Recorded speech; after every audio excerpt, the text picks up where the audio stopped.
এবার আমরা জানবো সিএসএস এর জ্যাট ইন্ডেক্স সম্পর্কে। সিএসএস এর মধ্যে এই জ্যাট ইন্ডেক্সটা কিভাবে কাজ করে? এই জ্যাট ইন্ডেক্সটা সিএসএস এর পজিশনের মতো কাজ করে। আমরা যখন এইচটিএমএল এর কোনো ট্যাগের মধ্যে যখন আমরা সিএসএস এর পজিশন, অ্যাবসোলিউট বা রিলেটিভ ব্যবহার করতাম, তখন সেই ট্যাগটা কেমন আচরণ করত? তখন সেই ট্যাগটা কি করত? উপরের দিকে কিন্তু ভেসে যাইতো।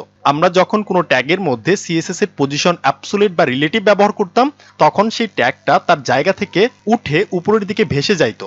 ঠিক আছে? তো এই জ্যাট ইন্ডেক্সটাও একইভাবে পজিশনের মতো ভেসে ওঠে। আমরা যদি কোনো ট্যাগের মধ্যে জ্যাট ইন্ডেক্স ব্যবহার করি, সেটা কি করবে? উপরের দিকে ভেসে যাবে। তাহলে চলেন আমরা প্র্যাকটিক্যালি দেখে নিই যে জ্যাট ইন্ডেক্সটা কিভাবে কাজ করে।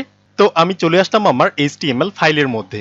এবার আমি প্রথমে একটা ডিপ বানাবো, তো আমি বানাইলাম। এবার এই ডিপকে আমরা একটা ক্লাস দিতে পারি। ধরেন আমি ক্লাস নেম দিলাম যে প্যারেন্ট। ঠিক আছে? এবার এই ডিভের মধ্যে আমরা আরেকটা ডিপ বানাইতে পারি এবং এখানে আমরা লিখতে পারি যে বক্স -1। ঠিক আছে? এবং আমি এটাকে কপি করে অল্টার শিফট ডাউন অ্যারো দিয়ে আমরা কপি করে এখানে আমি আরেকটা ডিপ বানাইলাম। এবার এটার মধ্যে আমি লিখতে পারি এটা হবে বক্স 2।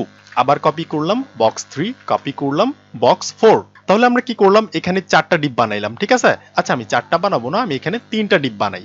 ওকে, এবার যদি আমি সেভ করে আমার ব্রাউজারে গিয়ে রিলোড করি, তাহলে দেখেন এখানে কিন্তু আমার 3টা ডিপ শো হয়েছে। এবার আমি যে কাজটা করব, এখানে দেখেন আমাদের 3টা ডিপ আছে কার মধ্যে? এই প্যারেন্ট নামে ডিভের মধ্যে। এবার আমি এই প্যারেন্ট ডিপটাকে কপি করব, করে আমাদের সিএসএস ফাইলে যাব। যেহেতু ক্লাস, সেক্ষেত্রে আমাদের ডট দিতে হয়, আমরা জানি। তো আমি ডট দিয়ে দিলাম, কার্লি ব্রেসেস ওপেন ক্লোজ।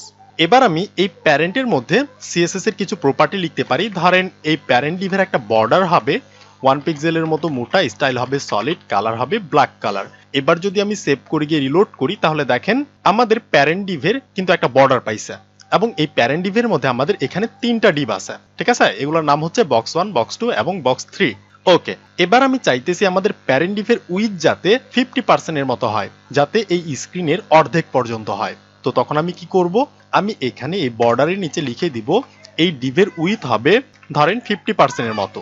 আমরা জানি ফুল স্ক্রিনটা হইতেছে 100%, এবং যদি আমরা 50% দিয়ে রিলোড করি, তাহলে সেটা কি হবে? মাঝখানে চলে আসবে। দেখেন এটা স্ক্রিনের মাঝখানে চলে আসছে। এবার আমাদের এই ডিভের উইথ হইতেছে 50% এর মতো।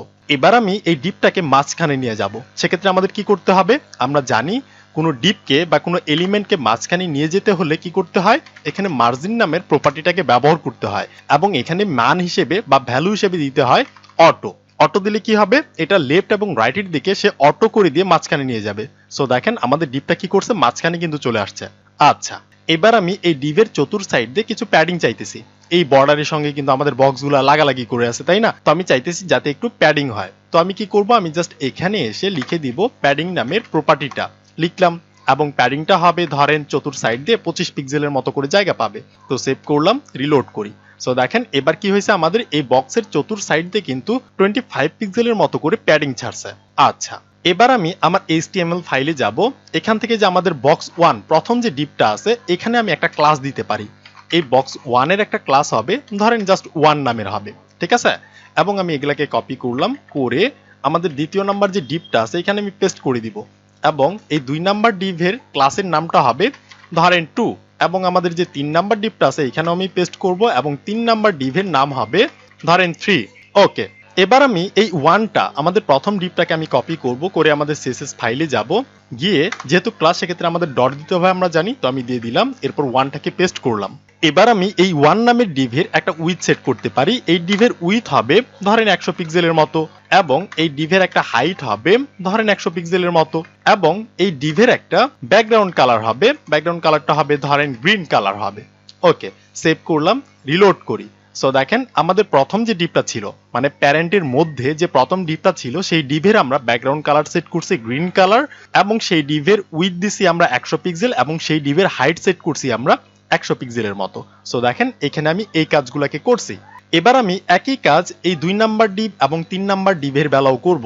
তো আমি কি করব? আমি জাস্ট এটাকে কপি করব, কপি করে অল্টার শিফট ডাউন অ্যারো করলাম। সো এটা কপি হয়ে গেল।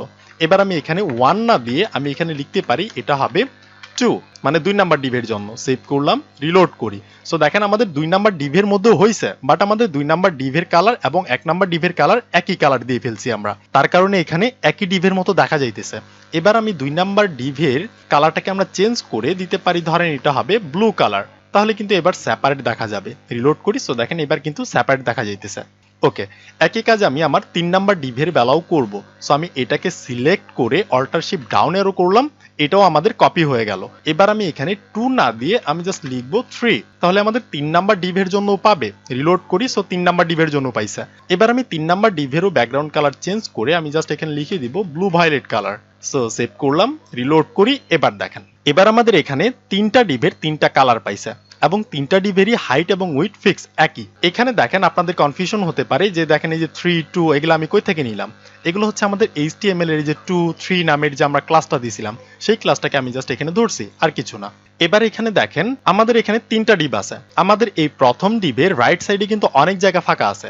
অনেক জায়গা ফাঁকা থাকার পরেও কিন্তু আমাদের দ্বিতীয় নাম্বার ডিভটা তার পাশে গিয়ে বসতেছে না, এবং দ্বিতীয় নাম্বার ডিভের সাইডেও কিন্তু অনেক জায়গা আছে। অনেক জায়গা থাকার পরেও আমাদের 3 নাম্বার ডিভটা কিন্তু এখানে গিয়ে বসতেছে না। কারণ হচ্ছে আমরা জানি এই ডিভটা হচ্ছে একটা ব্লক লেভেল ট্যাগ, এবং ব্লক লেভেল ট্যাগ কি করে, সে একটা লাইনের মধ্যে একাই বসে, অন্য কাউকে বসতে দেয় না, জায়গা থাকার পরেও সে বসতে দিবে না। তো এটাকে আমরা ফিক্স করতে গেলে কি করব, আমরা কিন্তু এর আগের ভিডিওতে আমরা শিখছি যে কিভাবে একই লাইনে বসাইতে হয়। ব্লক লেভেল ট্যাগগুলোকে একই লাইনে কিভাবে বসাইতে হয় আমরা কিন্তু এর আগের ভিডিওতে শিখছি। তো সেই কনসেপ্টটাকে আমরা এখানে অ্যাপ্লাই করব। তো সেটা করতে গেলে আমরা যে কাজটা করব, আমাদের যে 1 নাম্বার যে ডিপটা আছে 1 ডিপ, এখানে আমরা দিতে পারি এটার ডিসপ্লে হবে ইনলাইন ব্লক। কয়েকবার করব, এটাকে আমি কপি করলাম, করে আমাদের যে 2 নাম্বার ডিপটা আছে এখানে আমি পেস্ট করে দিলাম, এটাকেও দিলাম ডিসপ্লে ইনলাইন ব্লক, এবং আমাদের 3 নাম্বার যে ডিপটা আছে এখানেও দিব আমি ডিসপ্লে ইনলাইন ব্লক। তাহলে কি হবে, এটা ইনলাইন ব্লক হয়ে পাশাপাশি বসবে। দেখেন আমি রিলোড করি, দেখেন আমাদের 3টা ডিপ এবার কিন্তু পাশাপাশি বসছে। ওকে, এবার আমরা এই বর্ডারটাকে রিমুভ করে দেই। আমাদের যে প্যারেন্ট ডিভের মধ্যে এই বর্ডারটা দিয়েছিলাম এটাকে আমরা ক্লোজ করে দিই। তো আমি এখানে যাব, এই যে আমাদের প্যারেন্ট ডিভ, এখান থেকে আমি বর্ডারটাকে জাস্ট রিমুভ করে দিলাম, সেভ করলাম, রিলোড করি। সো আমাদের বর্ডারটা কিন্তু চলে গেছে। এবার আমি আমাদের যে 2 নাম্বার ডিভটা আছে, ঠিক আছে, আমাদের যে 2 নাম্বার ডিভটা আছে এইখানে আমি পজিশন ব্যবহার করতে পারি। সো সেক্ষেত্রে কি করতে হবে, এইখানে জাস্ট আমি লিখবো 2 নাম্বার ডিভের মধ্যে যে পজিশন, এবং পজিশনটা হবে রিলেটিভ। আমরা জানি পজিশন রিলেটিভ দিলে কি হয়, সেই এলিমেন্টটা উপরের দিকে ভেসে যায় কিন্তু তার জায়গাটা থেকে যায়। আমরা যদি এখানে পজিশন অ্যাবসোলিউট ব্যবহার করতাম তাহলে সে তার জায়গাটাকে ছেড়ে দিয়ে উপরের দিকে ভেসে উঠতো, কিন্তু যখনই আমরা রিলেটিভ ব্যবহার করতেছি তখন তার জায়গাটা থাকতেছে, বাট সে শুধুমাত্র উঠে যাইতেছে, উপরের দিকে ভেসে যাইতেছে। এবার আমি একই কাজ, এই পজিশনটাকে আমরা কপি করলাম, করে আমাদের 3 নাম্বার যে ডিপটা আছে এখানে আমরা পেস্ট করলাম, সেভ করলাম, রিলোড করি, তাহলে কোনো ডিফারেন্ট আপনি দেখতে পারবেন না। দেখেন কোনো ডিফারেন্ট নাই। এবার আমাদের এখানে হেল্পার প্রপার্টিটাকে ব্যবহার করতে হবে। আমরা জানি যখনই আমরা পজিশন নামের প্রপার্টিটাকে ব্যবহার করব তখন সেটার সাথে আমাদের হেল্পার প্রপার্টি ব্যবহার করতে হয়। তো আমি এখানে 2 নাম্বার ডিভের মধ্যে লিখে দেই টপ। টপ হবে ধরেন 50 পিক্সেল, এবং আচ্ছা এটাই আমি জাস্ট করে আপনাদের দেখাই। দেখেন আমি যখনই 2 নাম্বার ডিভের মধ্যে টপ 50 দিলাম তখন সে কি করলো, টপ থেকে 50 পিক্সেলের মতো নিচে নামলো।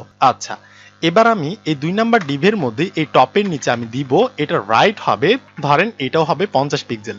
এবার কি হবে, এবার রাইট থেকে সে লেফটের দিকে সরে যাবে। রিলোড করি, সো দেখেন লেফটের দিকে সরে গেছে, এবং আমাদের যে প্রথম ডিপটা ছিল তার উপরে কিন্তু এটা উঠে গেছে। কেন উঠলো, কারণ হচ্ছে আমরা এখানে পজিশন রিলেটিভটাকে ব্যবহার করছি। আমি যদি এখানে পজিশন রিলেটিভ ব্যবহার না করতাম তাহলে কিন্তু কাজ হইতো না। দেখেন রিলোড করি, তাহলে কিন্তু কাজ হয় নাই। কারণ হচ্ছে আমাদের হেল্পার প্রপার্টিটা তখনই কাজ করে যখন আমাদের এখানে পজিশন নামের প্রপার্টিটা থাকে, ঠিক আছে, তখনই আমাদের এই হেল্পার প্রপার্টিগুলো কাজ করবে। এবার যদি আমি রিলোড করি তাহলে দেখেন এবার কিন্তু কাজ করছে। ওকে, একইভাবে আমি এই 3 নাম্বার ডিভের সঙ্গে করব। এই 3 নাম্বার ডিভের মধ্যে দেখেন পজিশন রিলেটিভ, ঠিক আছে, তো আমি হেল্পার প্রপার্টি হিসেবে এখানে ব্যবহার করতে পারি এই 3 নাম্বার ডিভের মধ্যে যে টপ, এটা টপ থেকে হবে ধরেন 100 পিক্সেলের মতো। তাহলে কি হবে, এটা 100 পিক্সেলের মতো নিচে নামবে। সো দেখেন নিচে নামছে। ওকে, এবার আমি এখানেও ব্যবহার করব যে এইটার হেল্পার প্রপার্টি হবে রাইট, রাইট থেকেও নামবে 100 পিক্সেলের মতো। তাহলে এটা কি হবে, লেফটের দিকে যাবে, ঠিক আছে। সো দেখেন লেফটের দিকে গেছে। এবার দেখেন আমাদের 3টা ডিপ কিন্তু একটা লেয়ার তৈরি করছে। 3টা ডিপ মিলে কি করছে, একটা লেয়ার তৈরি করছে। আমাদের যে প্রথম ডিপটা ছিল তার উপর উঠে গেছে আমাদের দ্বিতীয় নাম্বার ডিপটা, এবং তার উপর উঠছে আমাদের তৃতীয় নাম্বার ডিপটা, এবং উঠে সে কি করছে, একটা লেয়ার তৈরি করছে, একটা অ্যাঙ্গেলের একটা লেয়ার তৈরি করছে। এবার দেখেন আমাদের প্রথম ডিপটা নিচে চলে গেছে, আমাদের 2 নাম্বার ডিপটা কি করছে, সে কিন্তু আমাদের 1 নাম্বার ডিভের উপরে চলে গেছে, এবং 2 নাম্বার ডিভের উপরে চলে গেছে আমাদের 3 নাম্বার ডিপটা। এটা হচ্ছে আমাদের অর্ডার ওয়াইজ কাজ করছে, ঠিক আছে, অর্ডার মেনটেন করে সে কাজ করছে। এবার আমার ইচ্ছা হইতেছে যে আমাদের 1 নাম্বার যে ডিপটা আছে, এই 1 নাম্বার ডিপ আমাদের এই গ্রিন কালারের ডিপটা, এইটা আমাদের 2 নাম্বার ডিভের উপরে উঠবে। তখন আমি কিভাবে করব? বা আমাদের এই 2 নাম্বার ডিভটা যে আছে এইটা আমাদের 3 নাম্বার ডিভের উপরে উঠবে, তখন আমি এই কাজটা কিভাবে করব? তো তখনই আমাদের প্রয়োজন পড়বে জ্যাট ইন্ডেক্স নামের সিএসএস এর প্রপার্টিটা। তো সেটা কিভাবে করতে হয় এবার দেখেন। আমাদের যে 1 নাম্বার ডিভটা আছে না, এই 1 নাম্বার ডিভের মধ্যে আমি ব্যবহার করতে পারি z-index। ঠিক আছে, আমি কি ব্যবহার করলাম? জ্যাট ইন্ডেক্স নামের সিএসএস এর একটা প্রপার্টি। এইবার এটার মধ্যে আমি দিতে পারি মান হিসেবে 1, ভ্যালু হিসেবে দিলাম আমি 1। তাহলে দেখেন সেভ করলাম, রিলোড করি, কোনো কাজ হয় নাই। কারণ কি? কারণ হচ্ছে আপনি যখনই জ্যাট ইন্ডেক্স নামের সিএসএস এর প্রপার্টিটা ব্যবহার করবেন সেটার সঙ্গে আপনাকে পজিশন ব্যবহার করতে হবে। আপনি হয় পজিশন রিলেটিভ দিবেন, নইলে পজিশন অ্যাবসোলিউট, পজিশন ফিক্সড বা পজিশন স্টিকি। মানে হইতেছে আপনাকে সিএসএস এর পজিশন নামের প্রপার্টিটাকে ব্যবহার করতে হবে, নইলে জ্যাট ইন্ডেক্সটা কাজ করবে না। সো আমি করলাম পজিশন রিলেটিভ, 1 নাম্বার ডিভের মধ্যে আমি করলাম পজিশন রিলেটিভ। এবার কিন্তু কাজ করবে। এবার আমি সেভ করলাম, রিলোড করি। এবার দেখেন আমাদের যে 1 নাম্বার ডিভটা ছিল গ্রিন কালারের যে ডিভ, এটা কি করছে? এবার কিন্তু আমাদের 2 নাম্বার ডিভের উপরে চলে আসছে। ঠিক আছে, এবার আমি চাইতেছি আমাদের যে 2 নাম্বার ডিভটা আছে, আমাদের ব্লু কালার যে 2 নাম্বার ডিভটা আছে সেটা আমি 1 নাম্বার ডিভ এবং 3 নাম্বার ডিভের উপরে নিয়ে আসব। এই দুইটা ডিভের উপরে নিয়ে আসব। তখন আমি কিভাবে করব? তো তখন আমি এই যে 2 নাম্বার যে ডিভটা আছে এইখানে গিয়ে আমি জাস্ট লিখে দিব জ্যাট-ইন্ডেক্স। এখানে আমি লিখে দিব এটার মান হবে 2। ঠিক আছে, আমি কি করলাম? জ্যাট ইন্ডেক্স নামের প্রপার্টিটাকে লিখলাম এবং সেটার মধ্যে মান হিসেবে দিলাম 2। এবং এখানে কিন্তু পজিশন রিলেটিভ নামের প্রপার্টিটা আমরা এর আগেই দিছি, যার কারণে এখন আর দেওয়া লাগবে না। ঠিক আছে, এবার যদি আমি সেভ করে গিয়ে রিলোড করি তাহলে দেখেন এবার আমাদের 2 নাম্বার ডিভটা আমাদের 1 নাম্বার ডিভ এবং 3 নাম্বার ডিভের উপরে ভেসে উঠছে। তাহলে এই 2 নাম্বার ডিভটা কেন ভাসলো? আমাদের 1 নাম্বার ডিভেরও উপরে চলে গেছে, 2 নাম্বার ডিভের উপরে চলে গেছে। আমরা তো 1 নাম্বার ডিভের মধ্যে ইন্ডেক্স ব্যবহার করছি, তাই না? এবং এখানে আমরা ব্যবহার করছি 1, এবং 2 নাম্বার যে ডিভ আছে এখানে আমরা জ্যাট ইন্ডেক্স ব্যবহার করছি 2। এবার আমি আপনাদের একটা কথা বলে রাখি, সেটা হইতেছে আপনি যে এলিমেন্টের উপর জ্যাট ইন্ডেক্সের মান বেশি করে দিবেন সেই এলিমেন্টটাই সবার উপরে থাকবে। মানে আপনি যেটার মধ্যে গিয়ে জ্যাট ইন্ডেক্সের মান বেশি করে দিবেন সেটাই সবার উপর থাকবে, এবং যে এলিমেন্টের জ্যাট ইন্ডেক্সের মান সবথেকে কম সেটা সবার নিচে থাকবে। সো এখানে হচ্ছে 1 নাম্বার ডিভের মধ্যে যে জ্যাট ইন্ডেক্সের মান হইতেছে 1, এবং এটার চেয়ে আমাদের 2 নাম্বার ডিভের জ্যাট ইন্ডেক্সের মান কিন্তু বেশি, এখানে 2।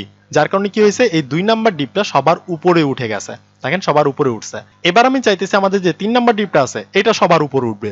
তখন আমি কি করব? তখন আমি এই 3 নাম্বার ডিভের মধ্যে এসে বলে দিব এই 3 নাম্বার ডিভের জ্যাট ইন্ডেক্স হবে ধরেন 3 হবে। তাহলে এটার মান সবথেকে বেশি, এটার মান হচ্ছে 3। তাহলে কি হবে? এটা সবার উপর উঠে যাবে। সো দেখেন এটা সবার উপর উঠছে। এবার আমার ইচ্ছা হইতেছে আবার যে আমাদের 1 নাম্বার যে ডিভটা আছে এটা সবার উপর উঠবে, এইটা সবার উপরে উঠবে। তখন আমি কি করব? আমাদের যে 1 নাম্বার ডিভটা আছে এই 1 নাম্বার ডিভের মধ্যে আমি জ্যাট ইন্ডেক্সের মান বেশি করে দিয়ে দিব 4। তাহলে কি হবে? এটা সবার উপর উঠে যাবে। রিলোড করি, এবার দেখেন এটা সবার উপর উঠছে। এবার আমার ইচ্ছা হইছে আমাদের 2 নাম্বার ডিভটা যে আছে এটা সবার উপর উঠবে। তখন আমি কি করতে পারি? আমাদের যে 2 নাম্বার ডিভটা আছে এখানে আমি জ্যাট ইন্ডেক্সের মান 2 না দিয়ে এখানে আমি দিতে পারি এটা হবে ধরেন 5। 5 হইতেছে এখানে সবার থেকে বেশি। এই যে 1 নাম্বারটার মধ্যে হইতেছে 4 এবং 3 নাম্বারটার মধ্যে হইতেছে 3। তো 2 নাম্বারটার মধ্যে আমরা দিয়ে দিলাম 5। তাহলে এটা সব থেকে বেশি। তাহলে কি হবে? এটাই সবার উপরে ভেসে উঠবে।